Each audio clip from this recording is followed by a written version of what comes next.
Afinal, Jesus Cristo tinha consciência de que era Deus, e justamente por ter esta consciência, ele falava com autoridade, ou nós que mal interpretamos as suas palavras e não vemos Jesus como ele deveria ser, um representante de Deus, um profeta? Será que fizemos uma interpretação errada das palavras de Jesus? Cristo, na verdade, não se via como Deus, mas como um profeta. Vamos tentar responder esta questão em duas partes. A primeira, Jesus Cristo tinha consciência de que era Deus. E a segunda, por ter esta consciência, ele lhe atribuía uma autoridade que não era a autoridade de um representante, de alguém que ouvia a Deus,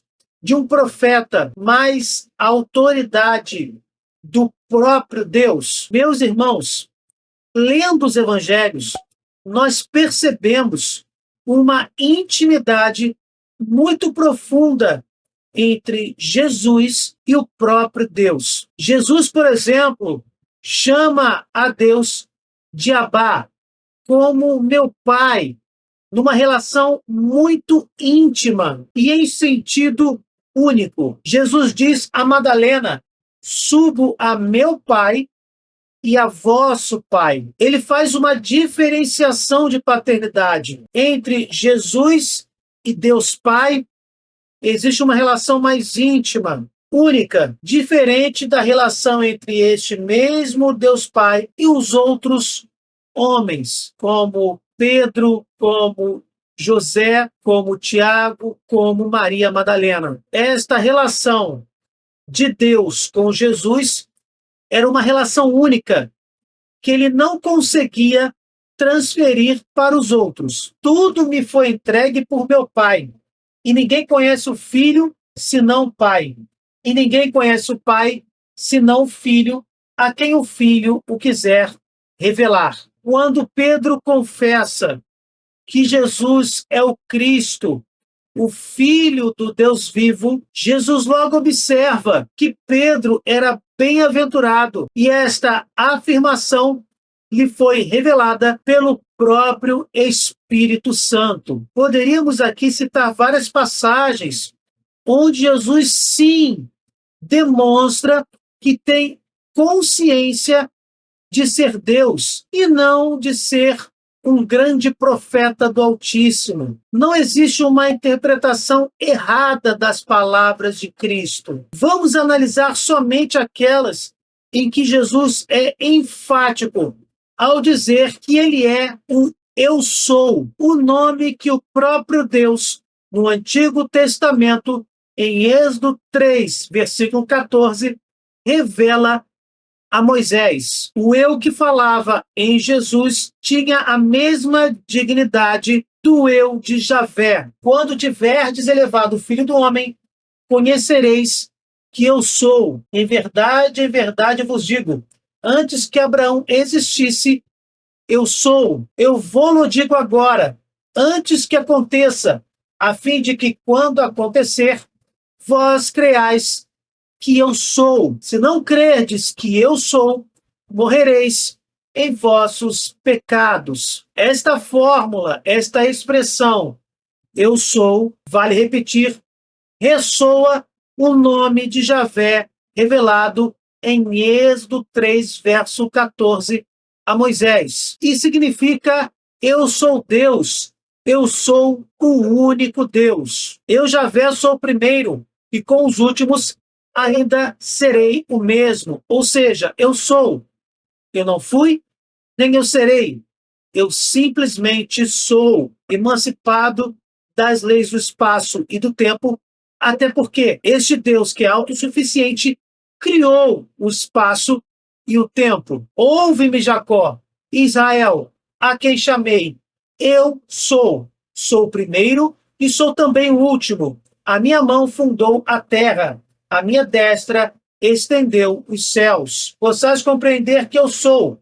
Antes de mim, nenhum Deus foi formado, e depois de mim não haverá nenhum. Com estas passagens, vemos claramente que Jesus tinha consciência de ser Deus e se declarava como tal. E a segunda questão que deve ser respondida: Jesus atribuía a si a autoridade de Deus, do próprio Deus, ou apenas se atribuía a autoridade de um profeta, de um interlocutor da divindade? Passarão o céu e a terra, minhas palavras, porém, não passarão.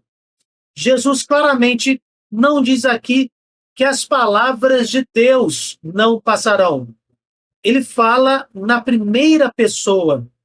As suas palavras divinas não passarão. É uma passagem bem clara, bem simples, que mostra que Jesus se atribuía uma autoridade divina. Jesus também demonstra que a atitude dos homens em relação a ele mesmo, ao próprio Jesus, será determinante para a salvação destes mesmos homens. Eu vos digo, todo aquele que se declarar por mim diante dos homens, o Filho do Homem também se declarará por ele diante dos anjos de Deus. Aquele, porém, que me houver renegado diante dos homens, será renegado diante dos anjos de Deus. Não estamos falando aqui de uma atitude diante de um mero interlocutor. Podemos perceber que, dependendo da atitude daquele homem diante de Jesus, tal atitude pode determinar a sua salvação ou a sua perdição. Isso significa que Jesus não era apenas um profeta, mas que sua autoridade se igualava à autoridade do próprio Deus. Jesus afirma que não existe nenhum mestre além dele e diz que é preciso amá-lo acima de todo bem terreno. Jesus não diz que é preciso amar a Deus acima de todo bem terreno. Ele novamente não se coloca como um mero representante. Ele fala em primeira pessoa, se igualando ao próprio Deus.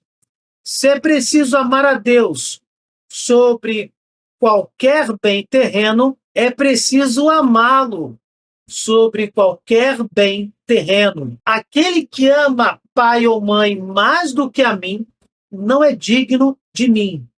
E aquele que ama filho ou filha mais do que a mim, não é digno de mim. Aquele que acha sua vida, perdê-la-á. Mas quem perde a vida por causa de mim, a encontrará. Jesus aqui não fala digno de Deus. Ele se iguala a Deus Pai. Porque sabemos, pelo mistério da Santíssima Trindade, que Jesus é a segunda pessoa da Santíssima Trindade.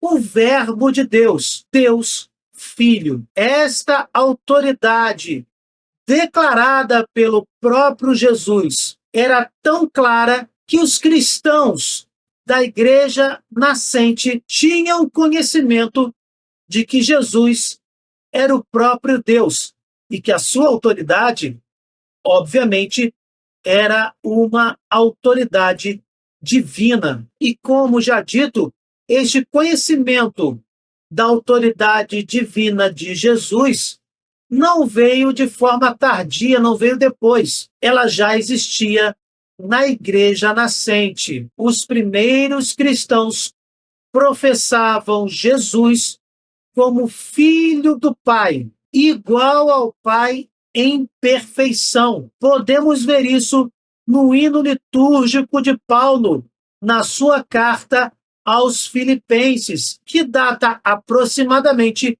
do ano 63 depois de Cristo. Cristo tinha a condição divina, mas não considerou ser igual a Deus como algo a que se apegasse ciosamente. Esvaziou-se a si mesmo e assumiu a condição de servo, tornando-se semelhante aos homens até a morte e morte de cruz. Uma das afirmações mais essenciais da evangelização central do início do cristianismo determinava: Deus enviou seu filho com a mesma natureza divina, o que era impossível à lei, visto que a carne a tornava impotente. Deus o fez, enviando por causa do pecado o seu próprio filho numa carne semelhante à do pecado, condenou o pecado na carne. Mas quando veio a plenitude dos tempos, Deus enviou seu filho, que nasceu de uma mulher e nasceu submetido a uma lei. Enfim, a filiação divina de Jesus está no centro da pregação dos apóstolos. Com estas poucas passagens bíblicas, podemos compreender que sim, Jesus tinha consciência de que era Deus e atribuía autoridade divina aos seus ensinamentos. E vocês, meus irmãos, o que acharam dessas passagens? Elas realmente afirmam que Jesus tinha consciência de que se tratava do próprio Deus encarnado? Deixem nos comentários a opinião de vocês. Se vocês gostaram, deixem o seu like e compartilhem. Cliquem no sininho, se inscrevam no canal. Fiquem com Deus, desculpem qualquer coisa e até o próximo vídeo.